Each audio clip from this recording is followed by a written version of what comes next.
Tudo bem, lindona? Tudo ótimo. Bem-vinda mais uma vez, viu? Eu que agradeço sempre. Muitos e-mails já chegando, porque o assunto de hoje é o auxílio doença. Você sabe como funciona? Em que situações você pode pedir? Dá só uma olhada. O auxílio doença é um benefício concedido ao segurado impedido de trabalhar por doença ou acidente por mais de 15 dias consecutivos. No caso dos trabalhadores com carteira assinada, os primeiros 15 dias são pagos pelo empregador, exceto o doméstico, e a Previdência Social paga a partir do 16º dia de afastamento. Para os demais segurados, inclusive o doméstico, a Previdência paga o benefício desde o início da incapacidade enquanto a mesma persistir. Em ambos os casos, deverá ter ocorrido o requerimento do benefício. Para a concessão de auxílio-doença, é necessária a comprovação da incapacidade em exame realizado pela perícia médica da Previdência Social. É importante que a gente saiba como tudo isso funciona, né, para poder exigir nossos direitos sempre, né, doutora? E assim, o auxílio-doença, né, você vê que a gente mandou falar em auxílio-doença, você tocou essa palavra, começa a pipocar e-mail, gente reclamando, gente com dúvida, porque hoje é o benefício que mais é negado na Previdência Social. Por quê? Nossa, porque depende de perícia, depende de documentação médica, aí existe receio de fraudes, muitas vezes as pessoas reclamam que os peritos da Previdência acabam não atendendo corretamente essas pessoas na hora da avaliação. Então, assim, é um embolado, né? Que são várias coisas. Entra o patrão no meio, entra o perito, entra o médico que faz o tratamento. Então, é tanta gente necessária para que esse benefício seja concedido que acaba emperrando. Então, o que mais a gente vê de reclamação é negativa do benefício. Gente que tem laudo, tem exame, tem toda a documentação médica, marca o exame pericial, comparece na perícia e o perito simplesmente nega. E acontece uma coisa assim incrível, né? Antigamente, quando o perito ele negava, ele dava um parecer, tô negando por isso, e assinava. Vinha lá o nome do perito, o CRM. Depois de um tempo, simplesmente o perito, na hora que ele faz o atendimento, no final ele fala, aguarde o comunicado em casa. Ele não explica para a pessoa se ela está concedendo ou não o benefício. Sério? A pessoa vai embora. Sai de lá sem resposta Exatamente. nenhuma. E pior, ele não assina mais o comunicado. Quem assina é o presidente da Previdência Social, o presidente do INSS. Então fica um filho sem dono. Então, ali, exatamente. negado, então, mas ninguém assim, sabe quem fez isso. O coitado do segurado, ele sai de lá sem a resposta, ele sai de lá sem saber quem é o médico, porque, assim, tem que ter também um bom relacionamento com o perito, né? Claro. Tá certo que tem perito que tem medo, né, de vingança, de algum tipo de problema, mas também tem aquele segurado que quer saber quem é aquele perito, qual que é a especialidade dele, né? Quer saber o nome, eles se recusam às vezes até a falar o nome por medo e receio. Então, assim, é muito humilhante. A gente tem que dizer isso. Mas já aconteceram muitos casos de retaliação a peritos por conta de vários negativos? assassinatos também, né? Nossa. Já teve no interior de São Paulo, já teve em Minas Gerais, se eu não me engano. Recentemente teve um segurado que invadiu uma agência, começou a quebrar tudo, o computador, tocou fogo na agência. Então, assim, existem aqueles poucos que acabam extrapolando a raiva, extrapolando ali o seu descontentamento, né, com a perícia, e por causa desses poucos, quem realmente precisa, quem realmente está indo lá, é uma pessoa que não oferece nenhum tipo de risco, fica desamparado, sai de lá sem saber, não sabe nem sequer o nome do perito. Bom, até nesse caso, a gente lembra da campanha Conte Até 10, né, gente? Exatamente, né? Exatamente. Pelo amor de Deus, vamos contar até 10 em todas as situações, até nessa. Então, assim, hoje em dia, o auxílio-doença, ele é o pior benefício, assim, tanto ele como a aposentadoria por invalidez, para a pessoa conseguir. E eu sempre gosto de falar uma coisa, sabe, Rê? Falar, olha, quem vai na perícia, hoje em dia sabe que às vezes o perito fica 5 minutos com a pessoa na sala. É o tempo da pessoa sentar, às vezes ele nem olha na cara da pessoa, ele pega qualquer documento ali, guarda, digita no computador e fala para ela guardar em casa. Então, assim, quem está tendo qualquer tipo de problema no atendimento, primeiro, reclamar. Né? Existe a ouvidoria da Previdência, existe o CRM, que é o Conselho Regional de Medicina. Ele é um perito, mas antes de ser perito, ele é médico. Ele tem a obrigação de atender a pessoa com educação, dar informações, sim. Né? Se ele se recusar ou se ele tratar mal, a pessoa pode reclamar tanto na ouvidoria da Previdência, como também no CRM. Por isso que eles estão se recusando a colocar o nome dos peritos no resultado, né? Coloca o nome do presidente do INSS para não comprometer. ter, mas se a pessoa for no atendimento exigir o nome completo do perito e o CRM, a Previdência Social tem que dar. E assim, compareça na perícia já levando toda a sua documentação organizada, porque às vezes também o perito ele não tem muito tempo e a pessoa chega com aquele bando de documento, tudo fora de ordem, já bagunçado, coisa que nem precisaria levar. Então, assim, separe os seus documentos. Quais são os documentos necessários? O que a pessoa deve levar? Levar os laudos, né?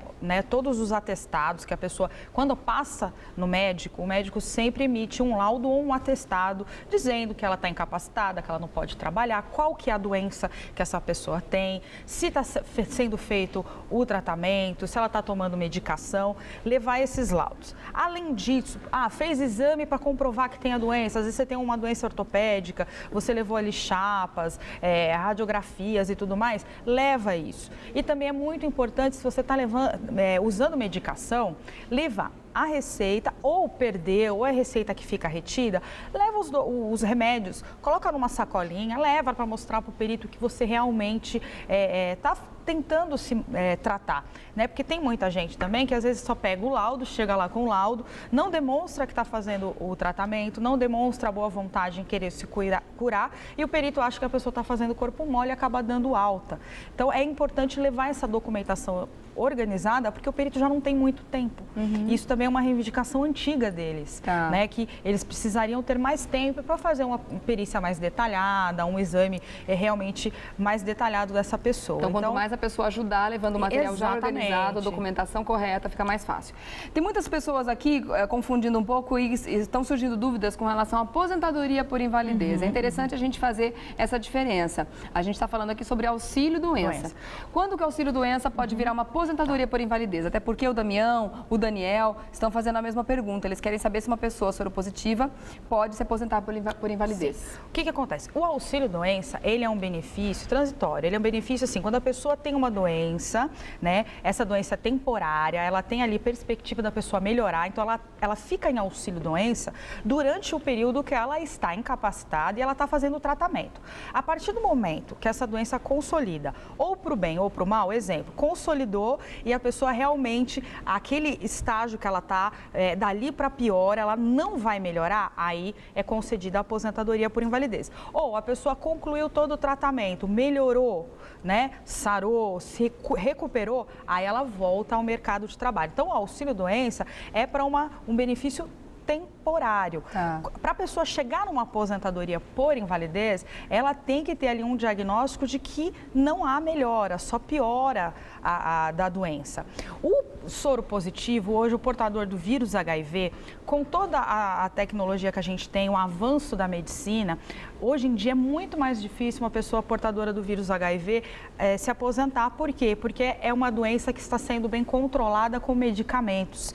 Então, quando a pessoa apresenta exames, né, que estão deixando ali ela na normalidade, ela vai usando a medicação e ela está num estágio onde ela demonstra estar normal, os peritos costumam não aposentar, porque ela está controlando sua doença com medicamento. Ela pode trabalhar, ela ter uma vida normal, desde que ela faça o uso do medicamento. Agora, chegou um ponto que nem o uso do medicamento mais está ajudando, aí sim o auxílio-doença ele deve ser convertido, transformado numa aposentadoria por invalidez. Então, assim, é muito, por isso que eu falei no começo, que é dificílimo hoje esse benefício, porque vai muito do perito.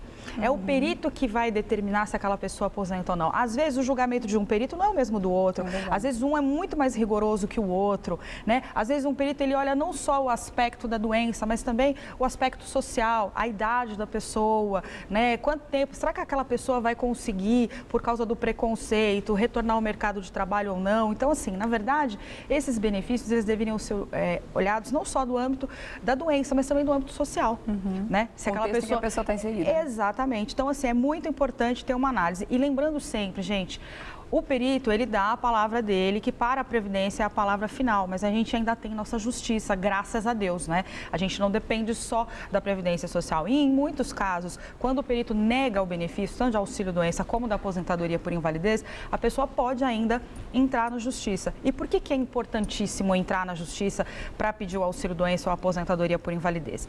Nem sempre, quando você passa numa perícia, da Previdência Social, aquele perito, às vezes, por falta até de recursos da Previdência, ele acabou não se atualizando. Às vezes, ele é especialista em determinada doença, a pessoa que está passando pela perícia é de outra doença, né? Demanda outra especialidade. Então, às vezes, é interessante a pessoa entrar na Justiça. Por quê? Porque entrando na Justiça, o juiz vai determinar que aquela pessoa seja avaliada por um perito especialista no problema que ela tem. Então, você imagina, acontece muito do perito, claro que ele tem a formação de perito. Tem um problema no coração, você vai lá, de repente você cai no perito ortopedista. Exatamente. Então, assim, é interessante aquelas pessoas, principalmente quem está tomando muita alta, viu, Rê? Procurar a Justiça. Porque aí a pessoa vai ter uma decisão final. Isso é feito rapidamente ou demora? Hoje em dia, graças a Deus, quem procura a Justiça está indo super rápido. Está demorando, em média, para se marcar uma perícia judicial aqui. Claro que a gente está falando na capital de São Paulo. Em média, 2 meses no juizado, né? Então, assim, vale a pena a pessoa ir, porque também fica aquele jogo de empurra. A Previdência nega, ela vai para a empresa não quer, manda para a Previdência e a pessoa fica ali, às vezes, meses sem receber. E ela indo para a Justiça, a palavra final é do perito e do juiz. Se ela for considerada apta, a empresa é obrigada a aceitá-la.